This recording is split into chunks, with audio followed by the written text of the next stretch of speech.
You're listening to the Victory Sessions with Stephen K. Bannon, powered by Victory Film Group. This is Stephen K. Bannon, Victory Sessions, 790 AM Talk Radio, KABC. I'm here with our very special guest, Todd Palin, husband of Governor Sarah Palin. Todd, I want to talk about the film that I worked on. Very proud to have written and directed, The Undefeated. The Undefeated is coming out in DVD this Tuesday in Walmart and Target, Best Buy throughout the country. Be front of the store display. The reason I wanted to have you on is that a lot of my buddies on the guys, either political writers or guys out there, have been telling me that as they've gone around and people have been shouting questions at you and Governor Palin, you continue to say, watch The Undefeated. Watch The Undefeated.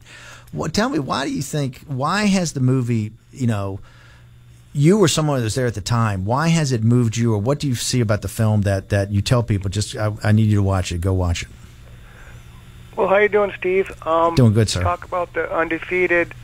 I didn't really know what to expect because there's so much material. I mean, Sarah did a lot, and to put it all in a 2-hour film was going to be a challenge. So I didn't know what to expect, and there's so much to cover with a little bit of time. So watching the film, I was just blown away on how you put it together. The interviews, what really stuck out in my mind as far as interviewing part of her administration, other Alaskans. I thought you did an excellent job in that direction. Let me ask you, Alaska, let's go back in time. When Governor Palin decided to run, and she went up against a very tough political system and a very tough, entrenched kind of Republican Party at the time. But what was Alaska like back in last mid-decade? What did she actually face? I mean, what was kind of the mood of the state at the time? Well, we have to turn the clock back to her mayor days when she won her first term as mayor. There was a bunch of resistance because the good old boys, they didn't want to change the system that they had in place. And so I remember her first city council meetings, the first 2 rows of the council chambers were just full of attorneys because they had a big recall effort going against her. And so when, she got reelected, hands down, 75%. By the way, it was a complete blowout, a landslide victory. It was huge. And then she decided to run for lieutenant governor. But let me stop. Let's go back to Wasilla, because her plan there was very basic. It was infrastructure. If we want this community to thrive, we got to we got to build roads. We have to get sewers. We have to do all that. It was kind of very basic, but it met with a certain amount of resistance. Right, this resistance was overwhelming of people that wanted to spend the money on projects that look in hindsight to be pretty marginal. Correct. Very correct. I mean, they had, new city hall laid out and, all these other big plans. But, Sarah was all about, roads and sewer and making it a business-friendly environment. The less government, the better. And it was a huge success because during those years, Wasilla was, one of the fastest-growing communities in the state and, maybe even the nation at that time. And then what... So she's always been a little, not just unconventional, but quite anti-establishment, particularly where the establishments kind of have vested interest, right? Where they're kind of these vested interests. What inspired her to really take on, which seemed to be not just a long shot, but a Herculean task of running against in a primary a sitting Republican governor? What were the events that inspired her to do that? Well, just experience, when you're sitting on city council as a city council member and, the powers to be just expect you to go over there and vote with them and this and that. And she says, well, this is not right. I'm not voting, the way they want me to vote. And I'm here for the people. I represent the people, not the buddy system. So, that carried on through her career. And, when she ran for lieutenant governor, she was outspent 5-1. But to us, it was a victory. She lost by just a couple percentage points. But it really elevated her in front of Alaskans all across the state. When she ran for, we have in the film, and by the way, The Undefeated will be in DVD this Tuesday in Walmart, Target, Best Buy, stores throughout the country.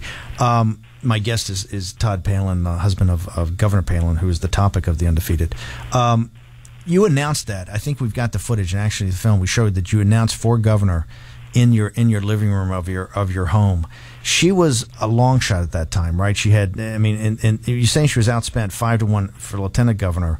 It seemed almost at odds in the primary race that she ran against Governor Murkowski, correct?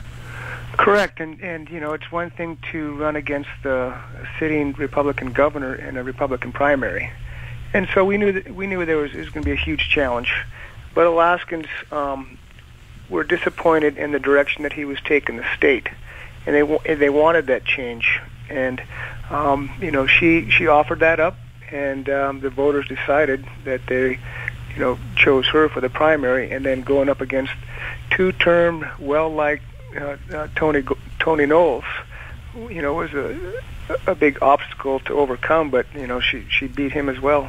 The Marty Rutherford in The Magnificent Seven. What was this whole thing with Murkowski when they had this kind of mass resignation of people that worked in the Department of Natural Resources over certain contract negotiations that were going on with the big oil companies? How did that play thematically into Governor Palin's primary race against Murkowski? Well, I think, you know, his administration was going hat in hand to the producers, going, how can we make this work? What do we need to you know, put this package together? While Alaskans, you know, they wanted to get their fair share. And you know, on the slope, when you just have a couple of big oil companies that basically have a monopoly of everything, and you know, she wanted to open it up for competition. And you know, with Marty, with all of her experience dealing with oil and gas issues in the state for many years, you know, she felt that was the best direction to go as well. How surprised were you guys on election night? Not against Knowles, but when you actually defeated then Governor Murkowski. How big, I mean, for you and Governor Palin, how big a surprise or how big a shock was that? Because, by the way, he does not get defeated. I think in a three-way race, you won 51-16, right? I mean, it was a blowout of epic proportions. I mean, we were happy, but we knew that, you know, the next big challenge was around the corner. But we had, you know, a lot of grassroots effort. You know, she traveled all over the state, and she had good feedback wherever she went, listened to the people, and I think, you know, Alaskans wanted a change, and that's why they chose her. Now, after you defeated Governor Tony Knowles, when Governor Palin actually you did something that was radically different than anybody. You actually had the swearing-in ceremony up in Fairbanks, where it had always been done in Juneau. What inspired her to do that? Well, you know, Alaska's a young state. We were approaching our 50th anniversary of statehood, and you know, Fairbanks is where the Constitution was signed, and she wanted to, you know, bring us back to our history, our roots, and I felt it was a brilliant move, because getting another city involved in an inauguration like that was just an incredible. Fairbanks really welcomed the opportunity with open arms, but it was fantastic.